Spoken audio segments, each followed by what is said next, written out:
Hi, this is Chat Boxing. I'm Sean, and this is going to be a post-fight discussion for the Anthony Crolla Jorge Linares fight from last night. Going to talk as well also about Billy Joe Saunders, Golovkin. I've got Sean with me here again. How's it going, Sean? Yeah, not bad, mate. You? Yeah, not too bad. Not too bad.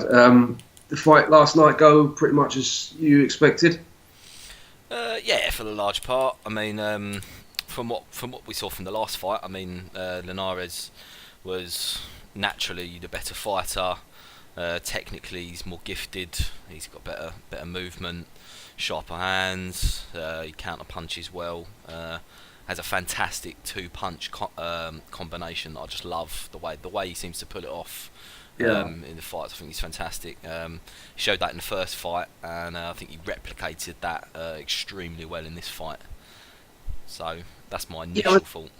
yeah. A lot of people were saying that it was kind of a bit of a pointless rematch because the first fight was quite conclusive and people didn't really see how Crolla could do anything better. I mean, I kind of agreed with that, to be honest. I thought the only real chance that Crolla had was if Linares had an off night.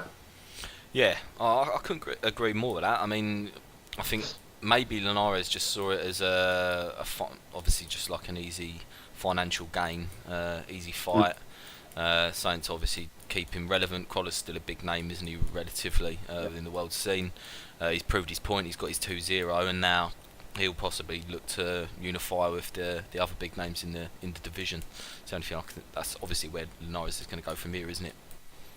Yeah, I think because I mean the one people talking about is Mikey Garcia. They are, yeah. Yeah. I think that would be a great fight. I mean the thing is he's had two very dominant performances in a row, but they have been against the same person. So I mean, yeah, it's good, but it's not quite like he's just beaten two champions back to back. Do you know what I mean? I think with Crolla, he's very good at what he does, but for someone like Linares, who's got that reach advantage, he's got real fast combinations, and he's quick on his feet. I just think his style, like that, just sort of like tight guard, like tuck in with the elbows, just come in, like pressure in all the time, straight lines. It's not really enough to beat someone with the quality and the versatility of Linares. No, I think you're So totally. Sorry to interrupt there. Yeah, no, I mean, I think you're totally correct. I mean, basically, what you're saying, from what I took from it, was that Crolla essentially had an inability in both fights to adapt to what Linares was doing. mm, Um, and I, I hate comparing fighters because I think every fighter's kind of their own individual. But he Crolla likes to kind of stalk down his opponents like Gennady Golovkin, doesn't he? In a yeah, sense, I don't know if you can kind of see what I'm saying from that, but yeah, Golovkin, like we've seen in the past, is able to adapt to the way different fighters are fighting, and he's able to kind of really put his stamp in a fight. And Crolla in both fights, although he's seen some success in a couple of rounds, he hasn't been able to do that, has he? He's just quite simply been outboxed. yeah. I mean, I actually for the first fight they had, I made a prediction video, and although I thought, when I said in the video, I think Linares is better. Basically, he's more versatile. He's got better, quicker hands, quicker feet, better combination puncher. I just had a feeling that Crolla, with the momentum that he had, and just his relentlessness and his tenacity, and the fact that Linares had shown vulnerabilities in the past, I just kind of had a feeling that he was going to potentially wear him down. And that is really how he gets knockouts, like he did against, what's his name, the one before that, Barroso, Yeah. where he basically tucked up, took a lot of, the bloke punched himself out pretty much, and then he wore him down. And he's very good at doing that. Linares, obviously, he's been around the block a fair few times. He's a bit of a veteran. He's fought various different countries. He's too clever, really, to do that, to just come in and just start, you know, shooting his load in the first couple of rounds. Do you know what I mean? Yeah, I mean, for me, I don't really get what Crawler's game plan was. I mean, once he realised that he was getting outboxed after, like, I mean, I think he just edged the first round, and I think I agreed with Carl Froch for, I don't know, one of the 10 times I've agreed with what he says, because I'm not a big fan of his commentary, but his commentary wasn't too bad last night. But I know you weren't watching that side of the show, were you? I think you were watching No, the American uh, yeah, commentators. Um, But yeah, he really didn't adapt, and for me, I think that he really should have taken more risks and more chances. I mean, when you know you're getting outboxed, as someone, if I got a rematch to get my title back, and obviously his title as well, I'd be taking risks and throwing haymakers and just going for it. Like he had nothing to lose in my eyes, and although Linares, I think he knew he won when it got to round 11. I think he just really just played it safe and was just staying away from him. But if I was Crolla, I would have been going full steam ahead. And I felt like, although he was trying to, I feel like he possibly could have done more and even gone down in the meantime. Like that, I would have gone. I would rather have been on my arse going for it than just putting out a good performance and getting credit at the end. Personally, but Yeah, I just think with Crolla, I mean, he is good at what he does, and he's like solid. He's got a good base. He's got quite a tight defence, but he's quite one-dimensional, isn't he? I mean, he's quite predictable. He just sort of come in behind that tight guard. He'll like sort of come, at least he'll sort of come in behind a jab, and then he'll like try and get his like hook to the body. Occasionally, he'll sort of lead with the right hand. But generally speaking, he's just sort of doing the same thing. He's coming forward straight lines. He's not, even if he just took a little sidestep every now and then and tried to like change the angles up a little bit and come in from a different angle. yeah. But he's just right in front of you, coming forward, jabbing his way in, hook to the body. Against somebody like Jorge Linares, you need to have a few more strings to your bow, really. And it's different if you've got a real big punch on you and you can, you have that. But if you don't really have that and you're just relying on wearing people down, you're just going to take too much punishment against someone like that with the combinations that he had before you get there. And I think, didn't Joe Gallagher, he wanted to stop the fight, didn't he? Like in the 11th? I don't know about that, possibly, but Yeah. I was kind of switching off. I mean, I was doing a scorecard for about 8 rounds, and then I just sat there, and you think it's pointless. I mean, I just edged the first round to Crolla, and then after that, I just saw it as a one-way show, really. I mean, credit to Crolla, he's got a good engine, and to be honest, the fight, like, even despite it being one-sided, I mean, the fight was a good kind of testament to lightweight boxing. I mean, it was an entertaining fight, and I think that's down to obviously both fighters being entertaining fighters. Yeah, definitely. I mean, Crolla was kind of outclassed, really, wasn't he? But he always gives a good account of himself in terms of the effort he puts in terms of the bollocks that he shows and the heart that he has. He's never going to give up. He's always going to be in your face. But I just think that it was a couple of levels below Linares, really. It's a shame because he's a very likeable bloke, Anthony Crolla, and I would have liked to have seen him win, but I didn't really see that going any other way than it did, to be honest. All right, what about where they go from here? Linares talking about Mikey Garcia. I mean, that's a good fight.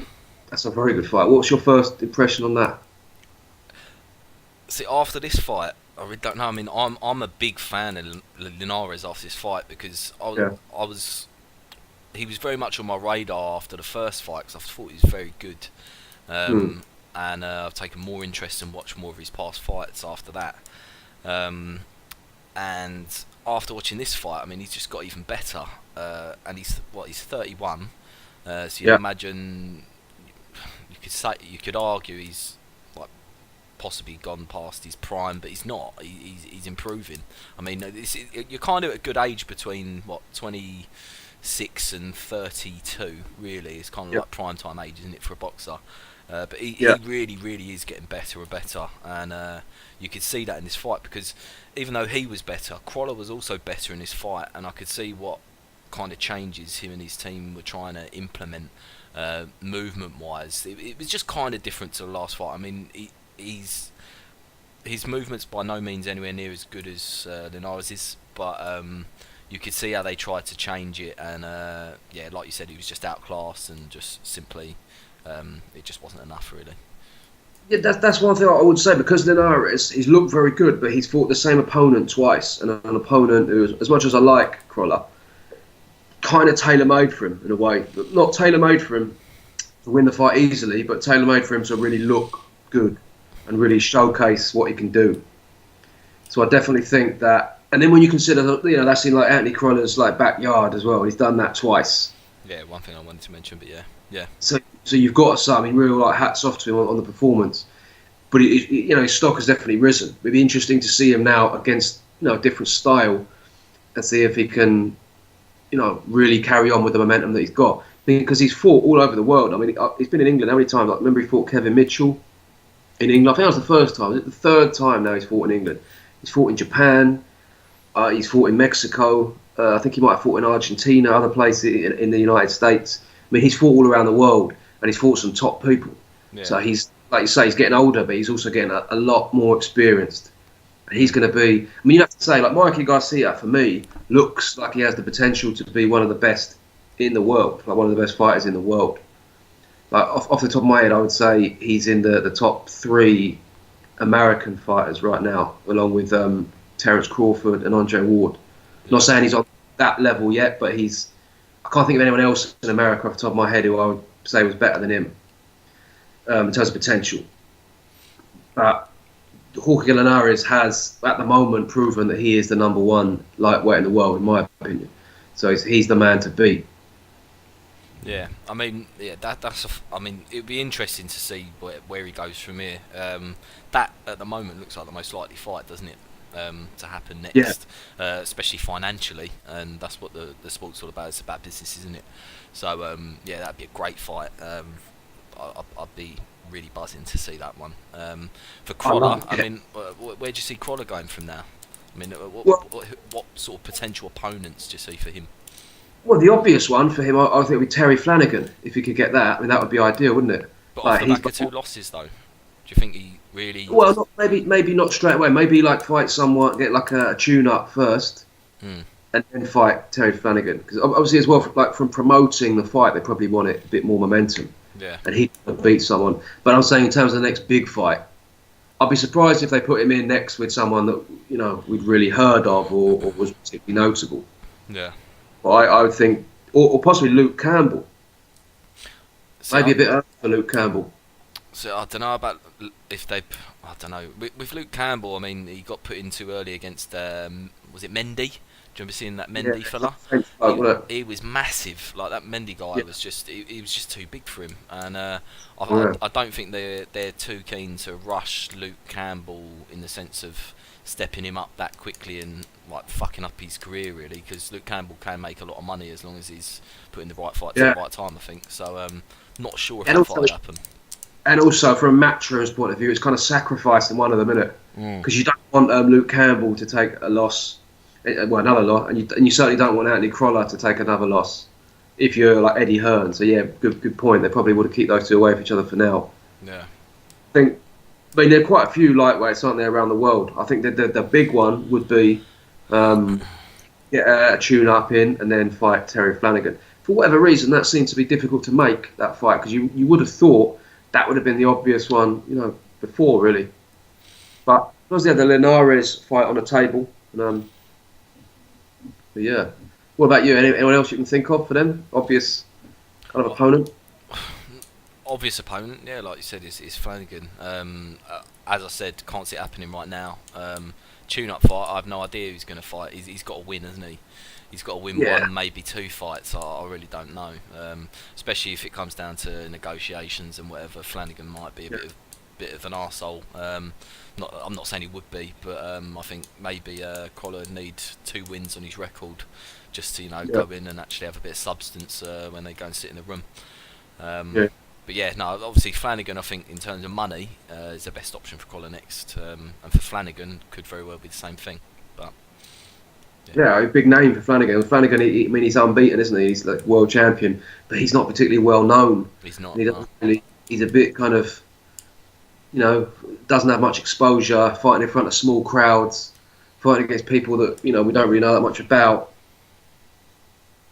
So I think he should be biting your hand off for that fight, I would have thought, but who knows. All right, well, anyway, let's move on into the potential Billy Joe Saunders Golovkin. Did you see the IFL interview the other week?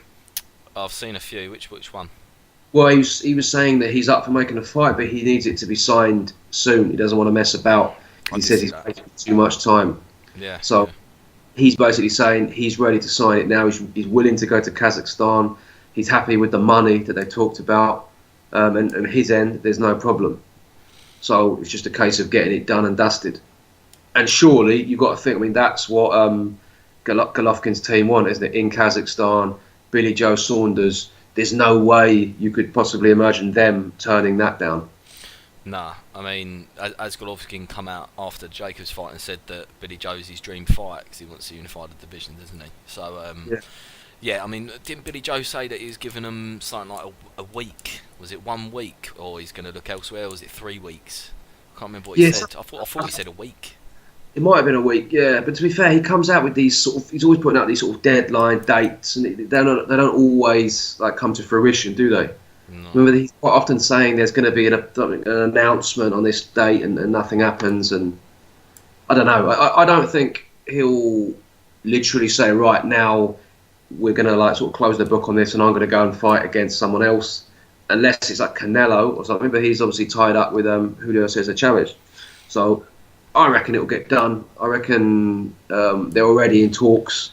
Golovkin is just had a fight, obviously, but he doesn't need to be dealing with it himself, does he? I'm sure that Tom Loeffler and all that can sort it out. Yeah, well, the money's going to... I mean, the fight's going to be a big money fight regardless, isn't it? I mean, all of the boxing fans in Britain would be up for that. I haven't looked at what sort of time difference Kazakhstan is. I don't know if you have a clue, but... No, I don't, to be honest, but it would be... I'd imagine it would be like midday or something like that, or like kind of during the daytime. Because when I've seen a few Joseph Parker fights in New Zealand, and they're always like about 10 in the morning. Yeah. And then when you watch them in America, they're like the other end, aren't they? So it's kind of in between those two, isn't it? I mean, I'm just pulling this number out of the sky, but I'd imagine between like sort of midday, early afternoon, possibly something like that. But yeah, well, and regardless of that, anyway, I'll be fucking bang up for that fight regardless. Yeah. But yeah, I mean, as far as I see it going, I mean, Billy Joe really would need to be in tip-top shape, won't he? I mean, the only time I've really thought I've seen him in fantastic shape was against Eubank. I went to the weigh-in for that. I was at work that day and I quickly pissed off and saw him at the weigh-in, and he looked in the best shape I've seen him in. And then obviously for Andy Lee, he looked quite good as well. But I don't know. Even in that Eubank fight, though, he sort of slowed down a little bit, didn't he, towards the end? But that's just him, isn't it? I mean, Yeah.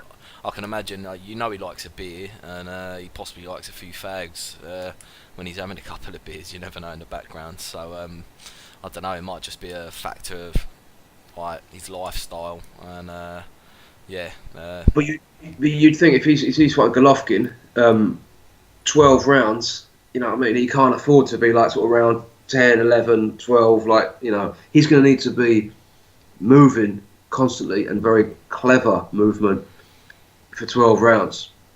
I mean, one thing I would say, I didn't think before watching the Jacobs fight that he'd have a very good chance of beating Golovkin. I still don't. But what I would say is when Jacobs did go southpaw, he looked quite difficult for Golovkin. I know, like, Billy Joe Saunders and Jacobs are different. Like, he's not as tall as Jacobs, doesn't have the same reach, doesn't hit as hard. But he does. But he's got a better defence. He's got better reflexes, and he's probably similar on his feet in terms of speed.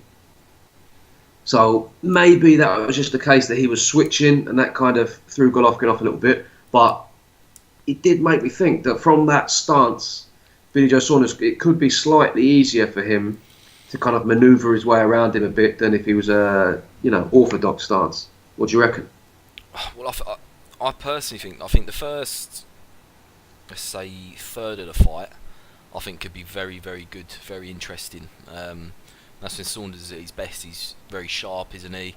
He's really good with his hands. Like, he moves his hands, he keeps the other fighter on his toes, and kind of makes the other fighter not want to commit when he's in front of him. Yeah. So it'd be interesting seeing how Golovkin kind of stalks him down. I mean, after fighting someone as big as Jacobs, you'd imagine that Golovkin will not fear Billy Joe as much whatsoever. I think that what we saw in his previous fight, he definitely feared Jacobs' power, and you can see the respect there in comparison to the other fights where the Golovkin has shown next to zero respect and kind of just gone in for a demolition job. So I can see him possibly having more of that mentality going into this fight, and certainly be more confident. I do. I mean, I think it's clear that Jacobs is like physically stronger and a harder puncher than Billy Joe Saunders. But at the same time, it's not like he's got no power at all. I mean, if he's like making him miss, like you say, because he is good at that, he's got very good reflexes. He'll stand in front of you and keep like mixing it up, changing. And if he is just sort of hitting him like regularly, it's going to make him think twice, I think, before just like literally just sort of steamrolling him. Yeah. I don't think it's going to be enough to keep him off him for 12 rounds. But I do think it's going to make him have something to think about. I think the key for Saunders is obviously going to be manoeuvring himself and not being in position. Because obviously the jab that Golovkin's like key puncher is jab. So if he's a southpaw, I don't know. I mean, he could like really throw him off with that. I think Golovkin would probably find a way to adapt to that, but then at the same time, like Billy Joe Saunders could, like we've seen him adapt like various times as well. I think a lot of people haven't really seen Billy like we have in the UK.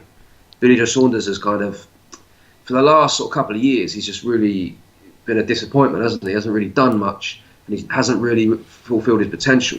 But like yourself, I've been watching him basically like his whole career, and obviously he was in the Olympics, and he's really, really talented, really skillful, and on his day, he's a very difficult man to beat. I think a lot of people who don't really know much about him, I just think he's a bit of a joke, and Golovkin's just going to sort of walk through him, slap him about, and then just knock him out when he feels like it.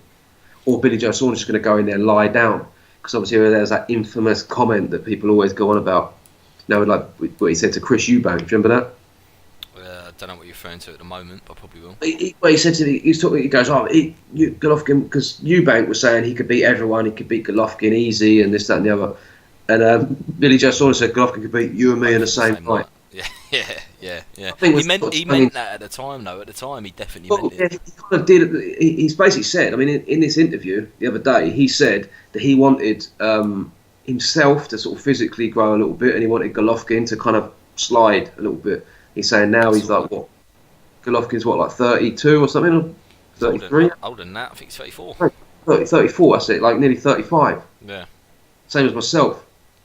So I can, I mean, I'm not a professional boxer, but when I'm doing my training, and I can tell this is an age where you start to dip. Do you know what I mean? And he's been very honest about that. He said from the start that I want Golovkin to basically lose a step a little bit, and he hasn't like pretended. He hasn't done a sort of Canelo, like sort of made out as if I'll fight you right now, having no intention to do it.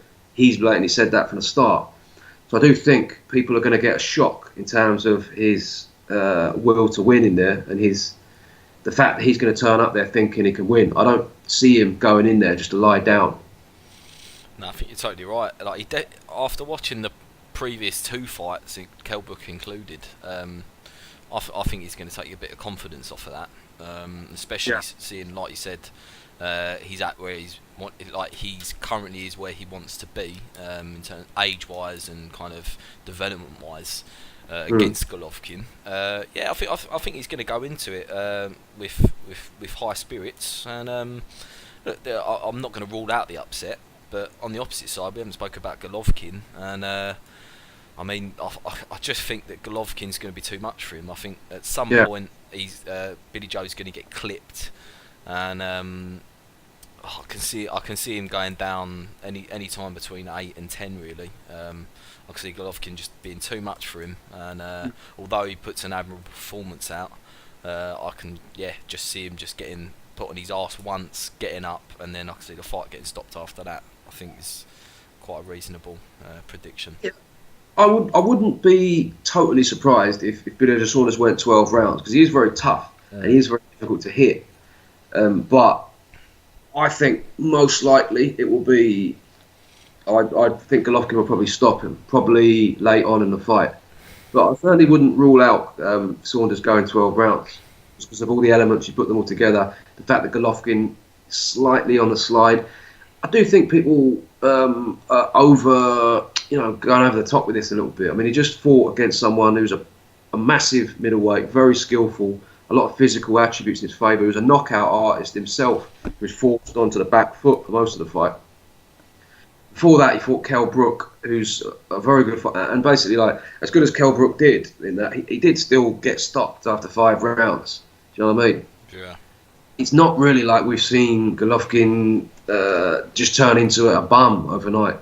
He's had a couple of performances where he didn't look like as unstoppable as he normally had, but he still, in that Jacobs fight, he put on a good performance. He fought against a very, very good fighter. And in my opinion, I know you disagree with me, but in my opinion, like slightly edged the fight. So I think Billy Joe Saunders is going to be obviously a different type of fight, plus the fact that he's going to be a bit less inactive going into this one. You know what I mean? Yeah. Because he was out for a long time before the Jacobs fight. I mean, that's another thing. Billy Joe, so his inactivity. I mean, when he's fought, how many times has he fought in the last couple of years? Yeah, not enough. And I mean, it's also important to look back at past opponents. And I mean, Billy Joe's past opponent in comparison to Jacobs. I mean, I can't remember his name now. Was it Akavov or something? Yeah, Akavov. Yeah. Akavov. No disrespect to Akavov there. He put out a decent performance. He did credit for himself, but yeah. I mean, yeah, that's a massive thing to take into consideration, isn't it? Yeah, definitely. And a lot of people thought that Akavov won the fight. Yeah, I didn't. I think Billy Joe did edge it, but only just. I think by the skin of his teeth. I think he got that one. Yeah. Well, okay, if he doesn't make the fight, something that always sort of crops up. What are the chances of him fighting Chris Eubank, in your opinion? My opinion, absolutely none. Just through analysis of Billy Joe, unless, and this is the one factor that will ever make this fight happen, he gets a 70-30 split or better, then I can't see him fighting Eubank. And Eubank's pride, not sure that he'd let that happen either. But although, again, he seems really hungry to kind of get that kind of revenge, doesn't he? He seems really hungry for that. But yeah, again, back to the analysis of kind of like the body language and what Billy Joe has said in the past, I think he'd be happier to spite Eubank and always have that 1-0 over him, so that whatever success Eubank has in the future, even if Billy Joe loses and Eubank gives it the big one on social media or whatever, he'll always be able to sit there and put that picture where his hand gets lifted in the air and he's got Eubank with his first loss. I think Billy Joe, I think he's a spiteful bastard like that, but I still like him. Yeah, he's an entertaining character. He's entertaining, isn't he? I mean, he comes out with some pretty mad stuff, but he's quite a funny character. The thing is, though, with Eubank, I agree with you, because if that was the case where Saunders was asking for like the lion's share of it, I don't think he considers it really as a loss, does he? Certainly not from what he said. Eubank? Yeah, I mean, he sort of talks. He thinks he won the fight. He said that Billy Joe Saunders basically like sort of nicked a few rounds here and there from basically like avoiding the. That's how he sees it, at least from how he talks. And like obviously, we know that Eubank is a very, very, at least from what he says, a very sort of deluded character. I mean, he's coming out now talking about fighting Tony Bellew, isn't he? Yeah, well, I think that's more his dad. Just I don't know. Like you never know with these guys. Like I think they're just trying to keep themselves relevant. I don't think anyone wants to fight Eubank at the minute. I mean, I think that a lot of people don't want to do business with them. And I think obviously they're very keen to get people over to ITV, and obviously people are what's the word? Obviously committed to who they fight for. Like contractually obliged to fight on Sky, or contractually obliged, and also I can't find a word.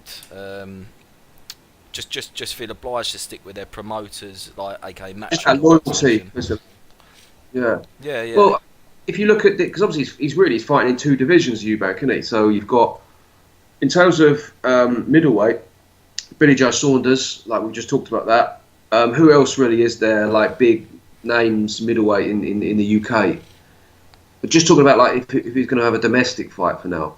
I mean, Tommy Langford is like, yeah. I mean, he pulled out of that one, didn't he? Before Reynold Quinlan. Yeah, it was an easier fight. I mean, I think Tommy Langford would beat Reynold Quinlan, even if Langford weighed in at 160 and Quinlan came in at 168. I mean, I like Tommy Langford. I like what I've seen of him. I think he's fighting your man, the Billy Joe Saunders manager, isn't he? I don't know how you pronounce his name, Kurt CD or something. It's a little fella, isn't it? He's quite small. He's about 5'6" or something. Like fucking brick shit house, isn't he? Yeah. That'd be an interesting fight to watch. That will, but yeah, one for another discussion possibly. Yeah, I mean, you've got other people. I mean, people he's already beaten, really, like domestic scene. Then you've got like super middleweight. Obviously, it's a bit more stacked, like in the UK. James De Gale. James De Gale doesn't like him. I can't see him wanting to fight Chris Eubank. Not from what he said, anyway. He said.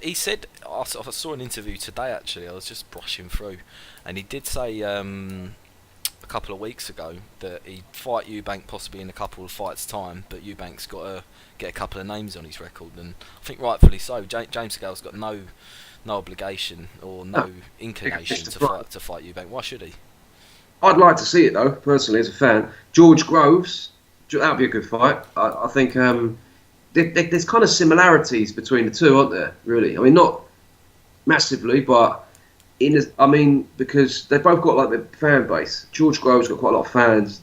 Chris Eubank's like same thing. But the rest of the boxing public, they're quite unpopular, aren't they? Yeah. You just made a good point. It's just made me think. I think the most feasible fight at super middle for Eubank would be Groves on ITV after he beats Chudinov, if he gets it. Even if he lost against Chudinov, I mean, it'd still be a big fight and it'd still be pay-per-view anyway. But if Groves was to sit there and be able to choose a voluntary and fight Eubank, that'd be quite a big fight, and that'd be something that could be made at super middle, and something I'd really fancy. I think it'd be a pretty close fight, really.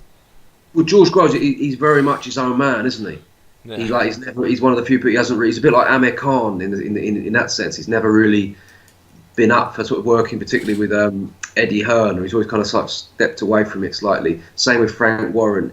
He's now he's with the Sauerlands, but he pretty much does his own thing, doesn't he, George Groves?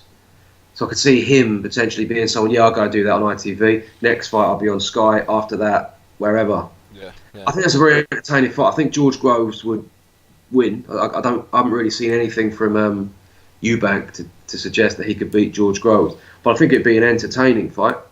Yeah, well, I think Groves would box his ears off, in my opinion. But yeah, Eubank would definitely be going in and be wildly swinging, and he'd take it all on the inside, wouldn't he? So yeah, I think it could be a good fight, but Groves certainly has too much for him, I think. I think that's when we'd really see, because we've heard a lot about Eubank having a good chin. We knew his dad did, and apparently all these sparring stories. We've seen him, fight a few people with a good punch, but I think that's when it'd really be against George Groves, because he's very accurate, he's very skillful, and he hits hard and he's fast. So I think they're kind of there are sort of similarities, but George Groves is obviously a lot more refined. But at the same time, he's quite unorthodox in his own way, isn't he? Both kind of all action when they want to be. So I'd see that being a very entertaining one. That would probably be the obvious one. Callum Smith, potentially, but he's on his own route, isn't he? I can't see him particularly. Obviously, he's with Eddie Hearn as well. The Eubanks would never take the Callum Smith fight anyway. I think Callum Smith's one of the most feared fighters from the UK, especially. I think Callum Smith would absolutely destroy Eubank personally. I really do rate him. And I do rate Groves, but I think Callum Smith would walk all over Groves as well. I think the best fight in the UK, super middleweight wise, obviously, would be De Gale Callum Smith. I mean, that fight in itself, I don't know. Yeah. I'd love We'll have to see how Callum Smith looks against Anthony Durrell. But James De Gale hasn't looked very good in his last couple of fights, has he? Saying that, I mean, his last fight was against Badu Jack, who, to me, was where he proved himself, in my opinion, in that fight as the number one super middleweight, and he was kind of underrated. But still, going on present form, I would say James De Gale has looked a bit more vulnerable than he has done prior to that, and he looks like he's taken quite a lot of punches. Don't know. Yeah, very interested to see that one as well. Yeah, agreed. So yeah, where did Eubank go? Don't know. I think it's a question. Yeah, I mean, he's basically got his IBO title, hasn't he? It's not exactly that enticing for people. Not like people queuing up to get a shot at the IBO title. The thing he has got going for him is obviously he's got a big name and he's on ITV. It's quite a big platform if you don't really have that many other options. But it's just getting the fighter to go over there though, and again, you just, other than Groves, as we discussed after the Chudinov fight, can't really see anyone going over there. And is Eubank going to stay inactive for that amount of time? He can't really, can he? He's got to stay relevant. He's got to fight somebody. Yeah, I mean, there's no obvious contender, is there? Really, I mean, candidate, sorry, from the UK. Maybe like one of the Americans. One of these, I don't know. Obviously, you've got like Gabe Rosardo's fighting Martin Murray. I don't know, like one of these characters, like who's got a bit of a name, who we know who they are from fighting Golovkin, and I don't know really. I mean, it'd be interesting to see where they go from here. I think if I were them, I'd be trying to make a fight with George Groves. I think that's the most likely fight they can get out of the big name British fighters. But again, he's got his own path. I mean, everybody's kind of tied up. Well, that's the problem. That's the problem for him at the moment, isn't it? Everybody is tied up.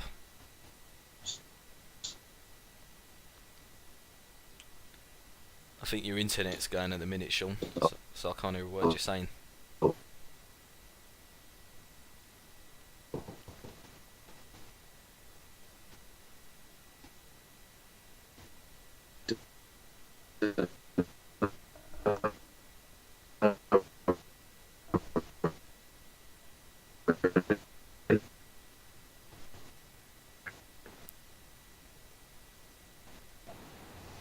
Sean, I think you're back, mate.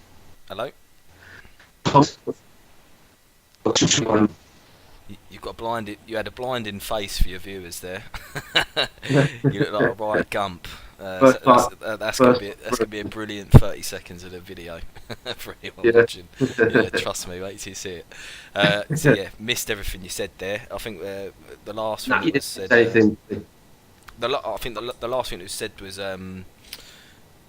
everyone's tied up in a minute. So yeah, I mean Eubank, like they're never going to risk Eubank fighting the likes of someone like William Monroe. Do you know what I mean? William Monroe Jr. I mean that'd be a great fight, but never going to happen. Rosardo, if he wasn't fighting Martin Murray, that would have been a feasible fight that I think they would have taken, because obviously he's got a big name, or big recognisable name. Would have given Eubank some exposure over in the US. So I'd imagine it could have gone to the US, or it could have been here. I don't really know. And I reckon they'd have fancied it, wouldn't they? But yeah, it's an ideal opponent for them. It's someone who's basically like not that much movement. He can like kind of move around, come in, boom, boom, boom, in and out. I always think they don't. Yeah, like you said, someone like Willie Monroe is a pretty good boxer who could basically make him look a bit silly. Yeah. Someone like Gabriel is going to stand in front of him, just like kind of have a good fight with him and be a bit more entertaining. But yeah, all right, mate. Should we leave it there then? I think we should. England are starting in a couple of minutes, mate. So yeah, I think the timing's good. Yeah, sound. All right, mate. Well, yeah, people watching. If you've got any ideas, quite interested to see any ideas for who Chris Eubank could fight. Will he go from here? Because yeah, it's a bit of a mystery, really, that one. Maybe they just sort of burnt too many bridges. Quite possibly.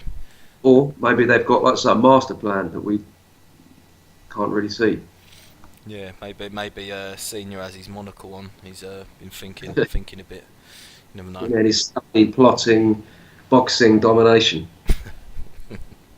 Right, I'll leave you there then, mate, because I'm going to get myself sorted for the match. Thanks for having me on. Alright, coming on. Yeah, anyone that's got any comments about the fights we've spoken about, then yeah, by all means, put them in the comment section.